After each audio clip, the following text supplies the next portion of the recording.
Okay, andito na tayo sa Lunita. Ayan, nakikita nyo, andito tayo sa parkingan ng mga motor. Tapos, dito tayo sa may bandang Kalaw.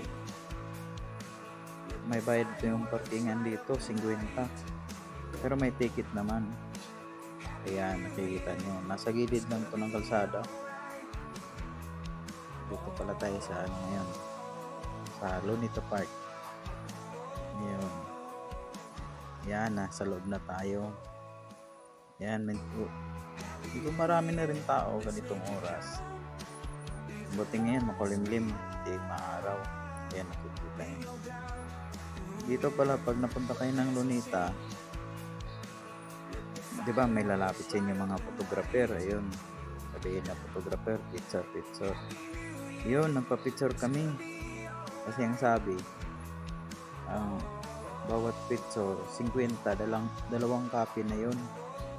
Yun, dalawang copy na. Tapos, akala namin, nagtanong ako nung una, sabi ko makukuha pa kaagad. Yun, ang sabi sa akin, makukuha daw kaagad. Yun pala, pupunta pa kami doon sa ano, sa yung pa-print ng mga picture, anong tawag doon? Kalimutan ko na tawag doon. Yung doon mo kukunin yung mga ano nila, kung kuha ng picture ninyo. Tapos yun, ngayon, ano na, kukunin na namin. Yun. Tapos, yun pala, may additional pa kaming babayaran. Bukod dun sa 4 na picture, yun, bali 200 yun. Pero 8 copy na yun. Bukod dun sa 8 copy na yun, may 3 siyang dinagdag. Malalaki. Yung picture namin, maliliit lang. Parang wallet size nga lang yun. Pero yung 3 na yun, ayan, 3 na yun, ano, 150 isa, kaya magdadagdag pa ako ng bali 450 yung kulang ko. Total nun, 650 na lahat total. Yun, kaya sabi ko, tumawad pa nga ako nun, 400, baka pwede 400, ayaw mong patawad ni kuyang photographer. Tapos yun, ano ko na, kuha ko na yung pera sa wallet ko. Mabuti lumapit yung asawa ko, kasi ang usapan naman talaga namin yung ano lang, yung 200 lang na 50 bawat picture. Kaya nagulat lang ako dun na may additional pa palang ano, babayaran. Wala naman sa usapan namin. Kaya yun, malis na kami. Hindi ko lang nakunan ng video yun kasi na-focus kami sa pag-aantay dun sa picture. Siyempre excited kasi first time sa Lunita, tapos picture. Yun pala nangyari sa amin sa mga photographer, na mag-additional pala sila ng picture, papalakihin lang nila yung picture mo, tapos additional bayad yun, kaya 150 isa. Magugulat ka na lang, may babayaran ka pa pala, akala mo yung 200 lang kasi 4 na picture yun, tapos may 50 ang isa, pero walong copy na yun. Ayun nga, nakakagulat. Kung ano ka, di mo isipin, maano ka talaga nila, parang pandaraya yung ganun, kasi wala naman sa usapan yung ganun. Yun, di namin kinuha. Ang ginawa namin, iniwan namin. Hanggang, siyempre, hindi kasama sa ano yun. Ang kinuha lang namin yung 200 na usapan namin. Kasi 4 na shot yun. 50 bawat shot.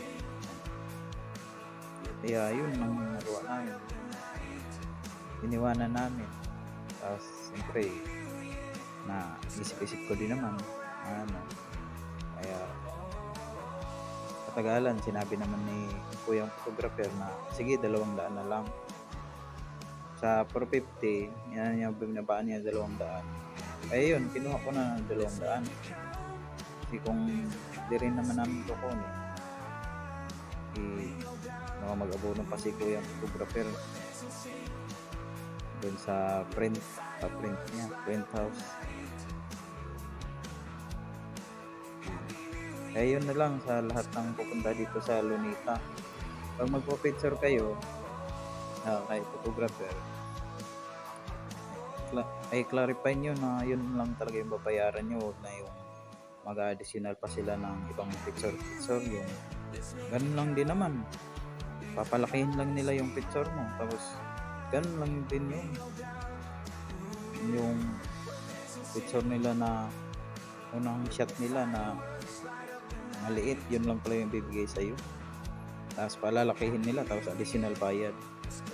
Buti sana kung tatanungin kayo na ganito ganyan, eh direkta lang silang gagawa ng ganun, tapos babayarin kayo. Kaya lahat ng pupunta ng Lunita, maging aware kayo sa ganun. Kasi kung siyempre magbabayad talaga kayo sa na gawaan na hindi naman sila magsasabi na pwede naman hindi kukunin, hindi sila magsasabi ng ganun. Sasabihin ka lang, ito bukod to sa kaninang usapan natin, may additional na kaya aware lang tayo dun sa mga photographer na yan. Maging awareness tayo. Kaya ito na pala, inabot na pala kami ng gabi diyan. Ayan, palabas na kami ng Lunita niyan. Paano na kami. So kung gaano karami yung tao nung araw, kanina may araw pa, ngayon mas maraming tao, nakita nyo. Di halos sa daanan, di na kayo makalakad ng diretso yan, yan, tao. Tapos yan, may na sa gilid ng daanan, may nakahiga pa nga dyan, may sila. Tapos siyempre pag pumunta kayo rito, may kailangan dala na kayong mga baon, pagkain, tapos yung pansapin, kasi 20 din yung pansapin dyan. Pag mo, may naglalako dyan, naglalako ng mga pansapin. Sapin nyo yung upuan ninyo, hihigaan, yan, 20 din yun. Kaya kung pupunta kayo dito sa Lunita Park, magdala na kayo ng mga ganun. Hindi naman sa nagtitipid tayo, pero na din yun, parang kasama na talaga yun sa pagkain. Kung dadala naman kayo ng pagkain, magdala na din kayo ng ganun pang sapin. Tapos payong, kasi kung sakaling umaraw man, kung araw kayo napunta, pag sa gabi naman, wala nang torpino sa ganyan, pansapin na lang. Tapos hanggang alas 10 lang pala tong Lunita, magsasarado na. Kaya ayan, nandito na kami sa labas. Ayan, pabalik na kami sa parkingan ng motor, yung pinaradahan namin kanina. Ayan, Kalisa Ride, 500, 30 minutes. Ayan, Kalisa Ride. Ayan, so andito na kami sa labas. Ayan na yung mga Kalisa na. Pauwi na kami. Kami yan, gabi na. Ayan, may nag-aalok pa ng Kalisa daw dyan. Kalisa yan. Hindi ka na.